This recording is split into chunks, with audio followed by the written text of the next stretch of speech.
Assalamualaikum warahmatullahi wabarakatuh. Salam sejahtera bagi kita semua. Shalom, Om Swastiastu, Namo Buddhaya, dan salam kebajikan. Perkenalkan, kami peserta debat penegakan hukum pemilu dari Universitas PGRI Palangkaraya, Kalimantan Tengah. Saya, Dafwarana Koresi sebagai pembicara pertama. Saya, Anik Winarsi sebagai pembicara kedua. Dan saya, Oktariana Eka Rinanti sebagai pembicara ketiga.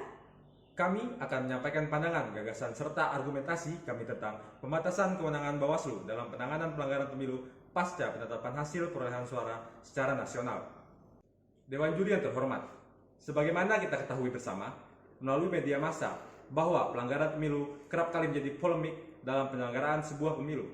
Pelanggaran-pelanggaran yang muncul meliputi pelanggaran administrasi pemilu, pelanggaran kode etik, pelanggaran tindak pidana pemilu, dan pelanggaran hukum lainnya, yang tentu akan mengarah bahkan menjadi sebuah sengketa pemilu. Pada kondisi-kondisi inilah, sebagaimana tercantum dalam Undang-Undang Nomor 7 Tahun 2017 dalam Pasal 93 huruf D Nomor 11 bahwa Bawaslu bertugas mengawasi pelaksanaan tahapan penyelenggaraan pemilu, yaitu salah satunya adalah penetapan hasil pemilu yang masih merupakan rangkaian tahapan penyelenggaraan pemilu. Maka sejauh itu pula Bawaslu memiliki wewenang menangani pemilu terkhusus dalam penanganan pelanggaran pemilu. Sebagaimana telah dijelaskan oleh pembicara pertama, bahwa Bawaslu sepatutnya diberikan kewenangan sepenuhnya untuk menangani setiap pelanggaran yang terjadi dalam penyelenggaraan pemilu. Maka, tidak diperlukan pembatasan kewenangan Bawaslu dalam penanganan pelanggaran pasca penetapan hasil perolehan suara secara nasional.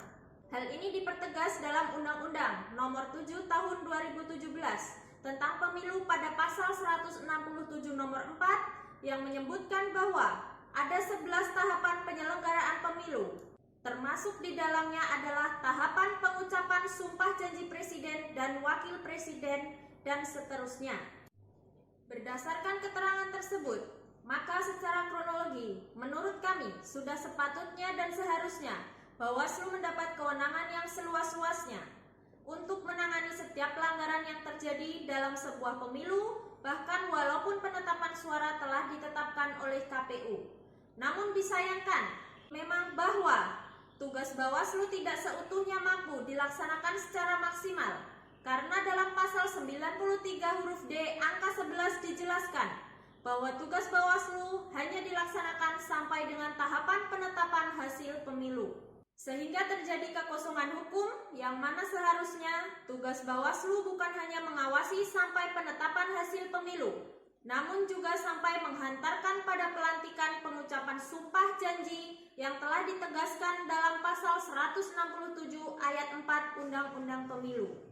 Melanjutkan dari apa yang dipaparkan pembicara 2, maka Bawaslu perlu mendapatkan dukungan hukum yang jelas bahwa tugas dan wewenang Bawaslu adalah mengawasi keseluruhan tahapan penyelenggaraan pemilu dalam pencegahan terjadinya pelanggaran pemilu. Sebagaimana ditegaskan dalam pasal 93 huruf C angka 4 Undang-Undang Pemilu yang menyebutkan bahwa Bawaslu mengawasi pelaksanaan persiapan lainnya dalam penyelenggaraan pemilu sesuai dengan ketentuan peraturan perundang-undangan, di mana tahapan pengucapan sumpah atau janji oleh presiden atau wakil presiden, anggota DPR, DPD, DPRD provinsi, dan DPRD kabupaten atau kota juga merupakan bagian dari penyelenggaraan pemilu sesuai dengan ketentuan peraturan perundang-undangan.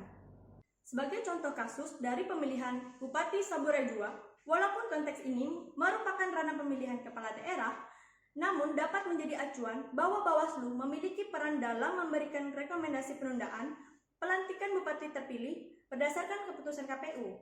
Ini merupakan bukti bahwa Bawaslu masih memiliki kewenangan penuh dalam penanganan pelanggaran pemilu yang terjadi, meskipun telah ditetapkannya perolehan hasil suara. Untuk itu diperlukan peninjauan kembali Undang-Undang Nomor 7 Tahun 2017 tentang Pemilihan Umum untuk memberikan kepastian hukum kepada Bawaslu dalam melaksanakan tugas dan wewenangnya mengawasi keseluruhan tahapan penyelenggaraan pemilu. Sebagai kesimpulan, bahwa kami mendukung penuh Bawaslu memiliki kewenangan yang luas dan tanpa pembatasan dalam penanganan pelanggaran pemilu pasca penetapan hasil perolehan suara secara nasional. Akhir kata, kami mengucapkan terima kasih atas kesempatan yang diberikan. Assalamualaikum warahmatullahi wabarakatuh. Salam sejahtera bagi kita semua. Shalom, Om Swastiastu, Namo Buddhaya, dan salam kebajikan. Salam keadilan pemilu.